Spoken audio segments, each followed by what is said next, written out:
안녕하세요. 황상민의 심리상담소 2018 시작하겠습니다. 네, 오늘 새로운 얼굴 두 분 나오셨습니다. 누구세요? 저는 박인혜라고 합니다. 네, 저는 이방인. 이방인이세요? 성인이시고 혹시 이름이 방인은 아니시죠? 제 진짜 이름은 성은 박이고 네. 이름은 금옥이라고 합니다. 네, 이 구스여라 검수나 금이야 오기야. 금이야 오기야 맞아요. 네네네. 그럼 아주 귀한 집 따님으로서 크셨다는 이야기네요. 귀한 집 따님이 아니고 평범한 집 귀한 딸. 평범한 집의 귀한 딸로서인데 근데 왜 본인을 이방인이라고 잡고 싶으셨어요? 제가 살아온 게 좀 이방인 같이 살았다라는 생각이 참 많이 들었어요. 저하고 비슷하네요. 저는 항상 제가 있는 데가 제가 이방인이라는 느낌을 가지고 살았거든요.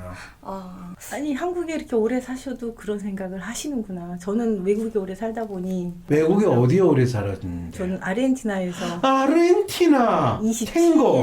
아니 어떻게 해서 아르헨티나에서 27년을 사시게 되셨네. 혹시 장발장처럼 뭐 아르헨티나로 유배를 갔다든지 뭐 그런 혹시 이력이 있으시고 차마 말할 수 없다. 인제 이야기할 수 있다 이런 상황이신가요? 아니죠. 뭐 그냥 철이 없어 갔죠. 아르헨티나에서 27년을 사셨는데 네. 뭐 그게 단순히 외국에 살아서 이방인인 줄 알았더니 모국으로 돌아왔는데도 내가 이방인인 것 같아요. 과연 내가 있어야 할 곳이 무엇인가요? 어딘가요? 이 문제에 대한 상담까지도 제가 해드릴게요. 네. 그러면 본인은 처음은 이제 이방인이 아니라 이 황심소 패널로서 참가를 하시고 그런 다음에 나의 문제가 무엇인가 한번 질문을 던지고 그 문제를 내 문제로 혼자서 괴로워하는 것이 아니라 내 문제를 마치 이방인처럼 받은 패널의 입장이 됐을 때는 그 문제가 나에게 어떻게 다가오는가를 한번 경험을 해는 그런 시간을 가지시죠. 네. 네, 어떤 사연을 우린 가져왔나요?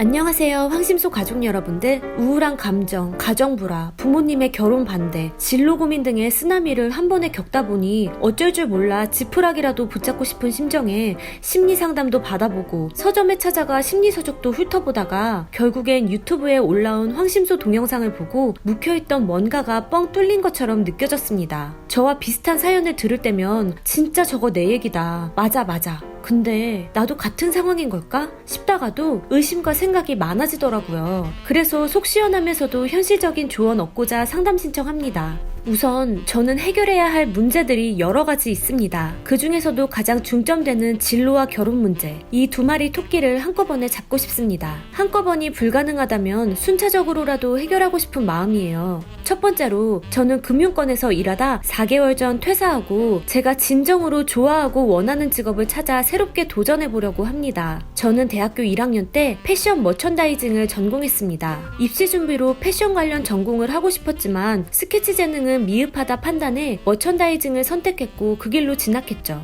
그러다 1학년 2학기쯤에 아버지는 제가 아버지를 따라 치과 의사가 되길 완강히 원하셨고 진지하게 전공을 바꾸라고 하셨습니다. 그때 크게 갈등이 빚어지면서 결국 아버지 말씀대로 편입해 생물학으로 전공을 바꿨습니다. 그러다 전공을 2번 더 바꾸게 되면서 영양학으로 졸업하게 됐습니다. 사실 패션계에서 일하는 꿈을 포기한 후에는 마음에 뜨거운 열정, 꿈이라는 것을 다시 들여본 적이 없는 것 같습니다. 그래서 이후에도 그냥 금융권에서 잡을 구해 일하다가 도저히 이건 제 자신을 위한 삶을 사는 게 아닌 것 같아 바로 나온 거고요. 저처럼 이것도 저것도 마냥 모든 게 다 좋아 보이는 사람이 정말 진정한 꿈을 찾을 수 있을까요? 두 번째 문제는 직장을 그만두기 전 집과 일, 크로스핏을 다니는 생활을 하던 중에 만나 교제하고 있는 사람이 있습니다. 운동하면서 만나게 된 오빠인데요. 처음 몇 개월 동안은 운동하는 사람들끼리 갖는 모임에 자주 나가 친해지게 됐습니다. 오빠 나이가 저보다 7살 많다는 사실을 알게 된 후 많이 놀랬습니다. 몸도 얼굴도 생각하는 것도 동안이었으니까요. 제가 추구하는 가치라던가 생활 방식, 생각하는 방식, 좋아하는 거, 싫어하는 거, 취미 등이 너무 잘 맞아 매력을 느꼈습니다. 자상하고 잘 들어주고 섬세하고 재밌고 저와 다른 성향이 정말 상호보완되는 부분인 거죠. 사실 저희 아빠와 비슷한 구석이 보이기도 해서 익숙하고 낯설진 않습니다.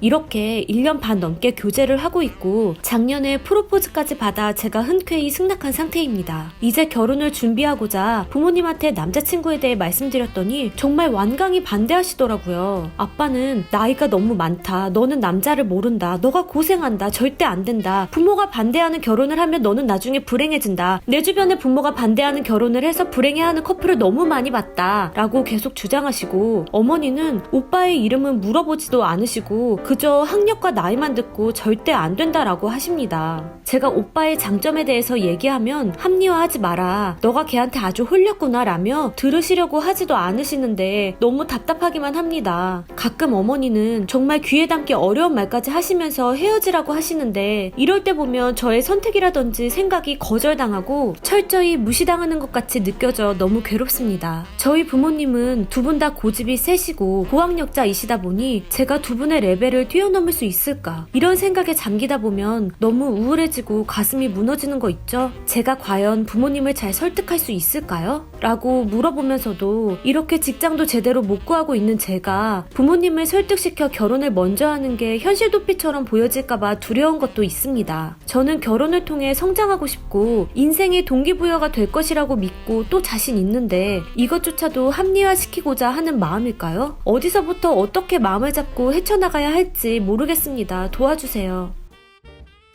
네, 도와주세요. 자, 이 사연이 들어보시니까 어떠세요?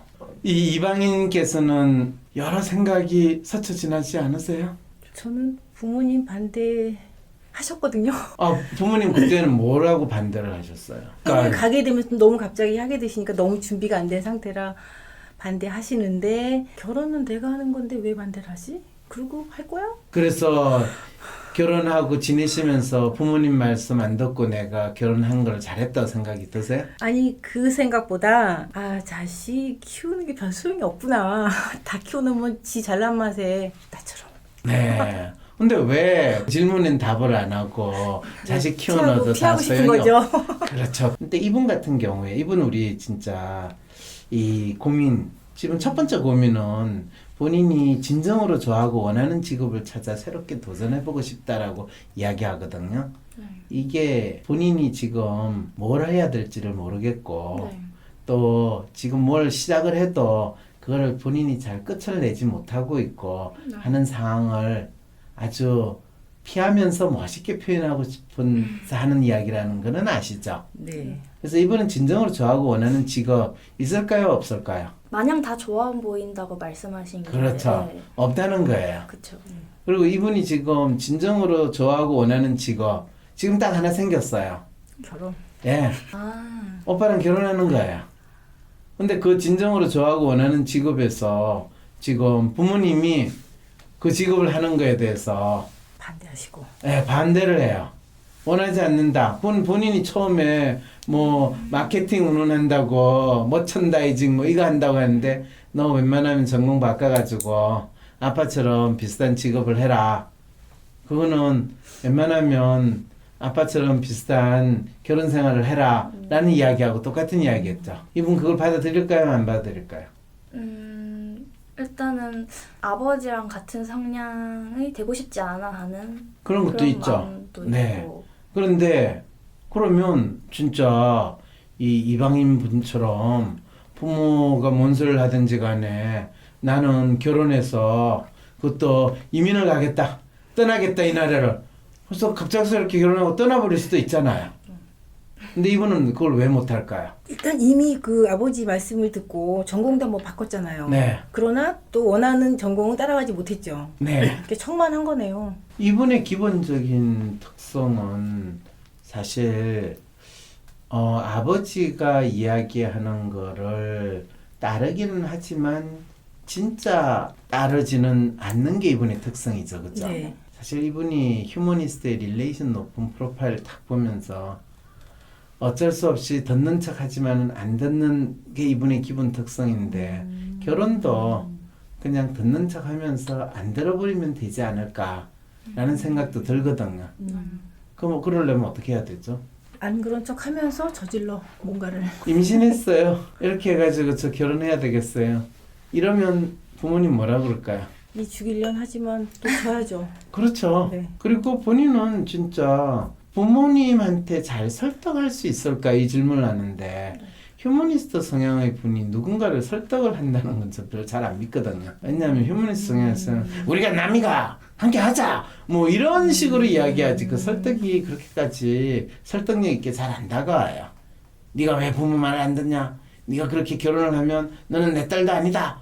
뭐 이런 이야기를 하는 부모 앞에서 딸 입장에서는 어떻게 이 오빠랑 결혼하겠다고 또 이야기를 하겠어요. 특히 부모는 야 그렇게 나이가 많지 너가 남자를 아직 몰라 그리고 그 남자 결혼하면 네 고생해 그래서 절대로 안 돼. 왜 그 남자는 부모가 생각하는 만큼 능력 있고 뭐 엄청 요즘 이야기를 하면 그냥 어른들이 널 기대하는 돈 많고 잘 나갈 것 같은 그런 사람은 아닌 것 같거든요.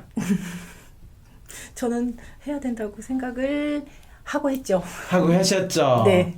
그러고 나니까 어떻게 됐어요? 만약 그 아르헨티나에 사시면서 내가 이 남자하고 결혼을 안 하고 한국에서 계속 살았으면 어떻게 살았을까? 이런 생각 해보셨어요? 종종 했죠. 그런 걸 고려할 때 이분이 부모님이 별로 탐탁지 않은 결혼은 가능하면 하지 않는 게 좋다라는 생각에 공감이 가신다는 거군요. 100%는 아니지만 공감은 좀 할 수는 있네요. 그럼 다시 돌아와서 네. 이 이방인께서 지금 이 사연 주신 분하고 같은 입장에 있다 하면 본인은 어떻게 하시겠어요? 저는 그래도 할 거예요. 아 하실 거예요? 네. 이방인은 왜 그러면 아까는 부모님 말씀도 들어야지라고 하면서 그렇게 다시 할 거예요라고 이야기하세요. 아, 결혼이 이런 거구나를 이제 몸으로 다 저는 이렇게 몸으로 부딪히면서 깨닫는 그런 스타일인 것 같아요. 누가 무슨 얘기를 해도 설득이 저는 안 되는. 그러니까 지금 본인은 이미 결혼을 하고 또 그거에 대해서 물을 수 없는 상황이 됐으니까 하시는 말씀이신데 그렇군요. 그게 아니라면 네. 본인은 결혼에 대해서 이제 결혼을 왜 했나 그때는 내가 결혼을 왜 했지라는 생각은 한번 해볼 수도 있잖아요. 어차피 지나간 거를 후회해봤자 소용이 없으니까 자기 스스로 합리적이라고 믿던 사람은 후회는 안 하려고 그래요. 네. 그래서 후회보다는 차라리 스스로 합리화하는 게 이 편하고 좋거든요. 근데 그 합리화하는 방식이 뭐 결혼하신 분들이 그래 그래도 한번 해봐야지 후회를 하지 안 하고 후회하는 것보다 해보는 게 나아. 주로 제가 잘 쓰는 방법이에요. 근데 그렇다고 해서 안 한 사람한테 무조건 해봐라고 할 수는 없잖아요. 자기가 하는 나름대로 이유를 한 사람도 사실은 자기가 한 이유를 생각해 볼 수 있거든요.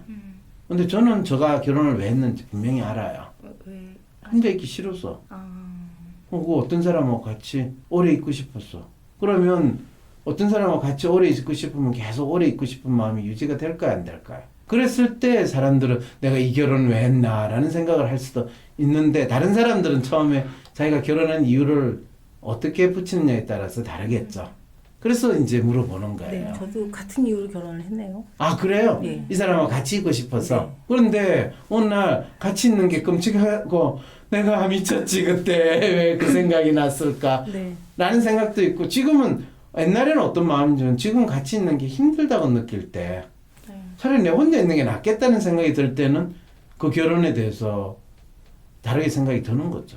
네. 그리고 인간은 그렇게 다른 생각이 바뀌는 게 전혀 이상하지가 않아요. 네. 그럴 때 이제 그냥 지금부터는 결혼이라는 거는 내 감정에 의해서 이루어지는 게 아니라 약속을 지키겠다든지 아니면 의리를 지키겠다든지 이런 마음으로 살게 돼서 이제 계속 사는 거고 아무리 약속을 했고 아무리 의리를 했다더라도 일단 내가 살고 봐야지 이런 마음이 되면 혼자 있기를 또 선택하게 되는 거고 이러면 조금 더 공감이 되세요? 이 사연 네, 주신 네, 분이 네. 가지고 있는 문제에 대해서 그래서 이분 같은 경우에는 지금 부모님의 문제가 아니라 정작 이분이 이 결혼에 대해서 어떤 생각을 하고 있는가 네. 라는 생각이 드는데 이 사연 주신 분은 오빠하고 결혼하겠다라는 거 흔쾌히 승낙을 했는데 어떤 이유 때문에 결혼을 승낙한 것 같아요? 자기와 다른 성향을 상호 보완되는 게 좋다고. 그렇죠. 제가 추구하는 가치라든지 생활 방식, 생각하는 방식, 좋아하는 거, 싫어하는 거, 취미 등이 너무 잘 맞아 매력을 느꼈고 자기 추구하는 것이 잘 맞았던 거예요. 현재 그렇다가 아니라 나 이렇게 살고 싶어요. 이런 걸 원해요. 자기가 추구하는 가치라든지 생활 방식, 생각하는 방식, 좋아하는 거, 싫어하는 거, 취미 등이 너무 잘 맞아 매력을 느꼈다는데 여기는 본인이 추구하는 거예요. 자기가 현재 가지고 있는 취향이 상당히 비슷하다고 이야기를 해요. 네. 그런데 자상하고 잘 들어주고 섬세하고 재밌고 하는 거는 자기하고 다른 성향이라는 거예요. 성격은 다르다는 거예요. 추구하고 좋아하는 거는 비슷한데 이거는 연애할 때는 너무 좋아요. 왜냐면 연애할 때는 내 부족한 거를 보완해주고 또 같이 좋아하고 추구하는 거는 같으니까 같이 잘 놀 수 있는 거거든요. 그런데 이게 결혼하면 어떻게 되는지 아세요? 서로 보완된다고 생각했던 성격은 내가 도저히 참을 수 없어. 저게 문제야라고 하는 지적질의 대상이 되고 내가 그렇게 나한테 잘해줬는데 왜 잘해주지 않느냐. 결혼 전에는 그렇게 자상했는데 왜 지금은 좀스럽게 그렇게 하나하나 내한테 간섭하냐. 이런 문제가 되고요. 네. 그 다음에 서로 좋아하는 일. 결혼하면 연애하듯이 서로 좋아하는 걸 계속 할까요? 안 할까요? 제 얘기 같아가지고. 그렇죠. 결혼 전에 좋아서 매력을 느꼈던 것들이 생활이 되면은 이건 이제 생활이 되는 거죠. 연애가 네. 아니라. 그리고 그 활동을 하지 않게 돼요. 그렇죠. 결혼하고 나서도 계속 음악을 같이 듣고 영화를 보면서 좋아하면 참 좋은데 결혼 생활은 말 그대로 생활이지 연애가 아니기 때문에 그 활동을 신기하게도 안 하게 돼요. 그러면 서로 좋아하고 잘 맞는 부분이 없어지고 서로 안 맞는 성격만 부딪히는 희한한 일이 벌어진다는 거.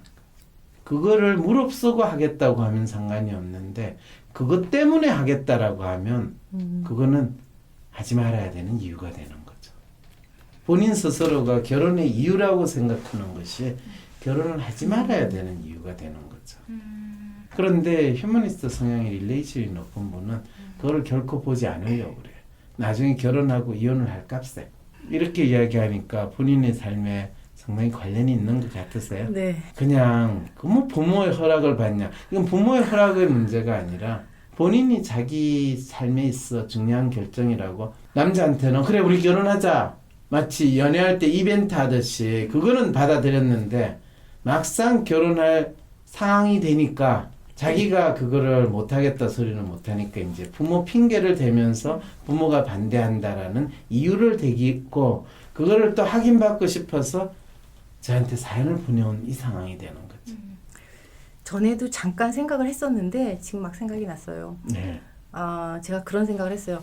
결혼하기 전에 그러니까 결혼이 무엇인가에 대해서 너무 모르고 결혼을 그렇죠. 했었다라는 생각이, 그렇죠. 이게 생각이 또 막 나네요. 결혼이 무엇인지에 대해서 좀 이렇게 그렇죠. 상담이든 교육이든. 근데 교육이라고 그러면 다 싫어요.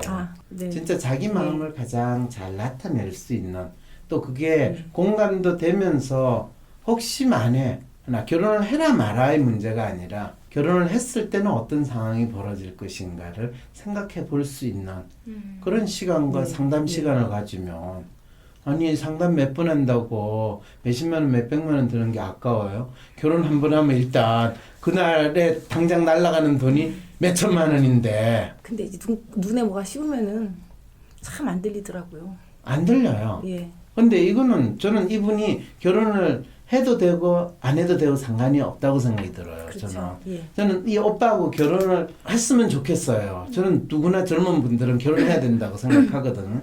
근데 결혼을 할 때 첫 번째 먼저 본인 마음에 각오를 해야 돼요. 부모님이 찬성하지 않으니까 본인이 결혼하는 것과 결혼한 이후에 부모님의 도움을 받을 생각을 전혀 하지 말아야 돼요. 부모님이 안 도와주겠다면 이분 결혼할까요 안 할까요? 힘들 것 같은데요. 그렇죠. 예. 그래서 애 뵀어요. 애 가졌어요. 그 소리를 써는 것도 이분은 안 할 거라는 거죠. 예. 부모님이 성나고 결혼식하고 결혼식 준비하고 거기 들어가는 거 좀 아버지가 뭐 의사인지 하면 적어도 최소한 딸 시집 보낼 때 5천에서 1억은 쓸 거라고 예상을 할 수 있잖아요. 그럼 부모가 안 도와주겠다면 이분은 상관없어요. 우리는 구청회관에서 50만 원, 100만 원을 가지고 결혼할래요. 하겠어요, 안 하겠어요? 힘들 것 같네요. 절대로 이분 안 해요. 그 다음에 두 번째, 요즘 결혼하면 지금 이 오빠하고 서로 결혼했는데 이 오빠는 뭐 조그만 아파트라도 마련해놨겠죠. 결혼하자고 했으니까. 뭐 서울에 있는 수도권 안에 있는 전셋집이라도 이 오빠는 마련했겠죠, 그죠? 결혼하자고 했으니까. 그럼 거기서 살면 되겠죠, 그죠? 아, 서울의 결혼이 그런 건가요? 뭐 있어야지 결혼할 수 있는 건가요? 아니 지금은 그래. 옛날에는 제가 결혼할 때는 저는 결혼할 때 진짜 단칸방도 없는 상태에서 결혼을 했어요. 네. 그걸 저 결혼하겠다는 그것만 해도 고맙죠. 그래서 같이 있겠다는 거 외에는. 그리고 그렇게 일주일 지나고 한 달 지나면 방 하나 빌릴 수 있겠지 이 마음으로 결혼을 했어요. 놀랍지 않아요? 네. 근데 요즘에는 이 아가씨한테 그렇게 이야기하면 이 아가씨 오빠가 결혼하겠어요 안 하겠어요? 안 하죠. 오빠가 프로포즈 한 거는 결혼하자 그러면 장인어른이 방 하나 마련해 줄 거라니까 다 고려해가지고 프로포즈 한 거예요. 그래서 부모가 오빠의 장점에 대해서 이야기하는 듣고 싶지 거를 않네. 합리화시키지 말아라. 너가 걔한테 아주 홀렸구나. 이 표현을 쓴 이유가 바로 그렇게 이야기한 거죠. 근데 이 오빠가 장인 장모 되실 분한테 와가지고 저가 따님하고 결혼하고요. 저 그래서 집도 이미 장만이 돼 있으니까 전혀 따님 결혼시키는 거 신경 안 쓰셔도 됩니다. 라고 이야기했으면 지금 이렇게까지 결혼해라 마라 하겠어요 안 하겠어요? 진짜 말대로 고학력자의 두 분이 고집이 세고 잘났다라고 하고 레벨이 있는 분이라고 자식이 느끼는 분들이. 근데 그 따님은 이 상황에 대해 조금이라도 생각할까요 안 할까요? 못하죠. 이런 거에 대해서 아마 상상조차도 못하고 있을 것 같아요. 상상조차 못할 거다. 네. 내가 사랑하는 이 좋아하는 오빠랑 결혼하려는데 왜 못하게 하세요? 이 생각을만 가지는 거죠. 그렇죠. 자기가 그동안 살아왔던 그 환경들이 그대로 유지될 거라고 생각하는 그렇죠. 거죠. 내가 어떻게든 이게 설득하고 넘어가서 부모님의 지원을 받아서 지금 살던 그런 삶을 계속 유지하면서 살 수 있을 거다라는 생각이죠. 예, 핑크 환상이니까 전혀 생각을 못해요 지금. 그렇죠. 사실은 부모 입장에서 반대를 한 때는 부모가 제공해줬던 그 환경이나 상황이 될 거다라고 생각을 하면 부모가 반대를 안 해요.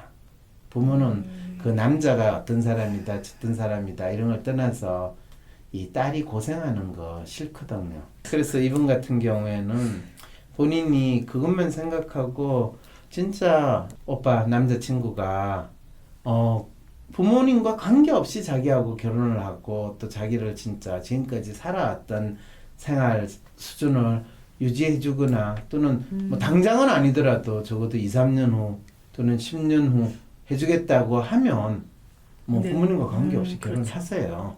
그런데 10년 후도 그렇게 할 가능성이 없다 생각할 때는 진짜 이 사람하고 결혼하는 게 맞는가 라는 생각을 한번 해보세요. 왜 그러냐 하면 최소한 부모님이 나에게 제공해 준 그 생활 수준을 유지하지 못하게 될 때는 자기 나름대로 진짜 뚜렷한 영원히 변하지 않을 만한 강한 이유가 있어야 되거든요. 그게 단순히 우리가 추구하는 가치가 비슷해서 또는 내하고 현재 내한테 너무 잘해줘서 저를 사랑하는 것 같아요. 그거는 상당히 오랫동안 유지하기 힘들거든. 그리고 결혼식 끝나고 그 다음 날부터 바뀌어져요. 너무 빨리 바뀌어져요. 그럴 것 같아요, 진짜. 이분 질문에 제가 답변을 한 것 같습니까? 네.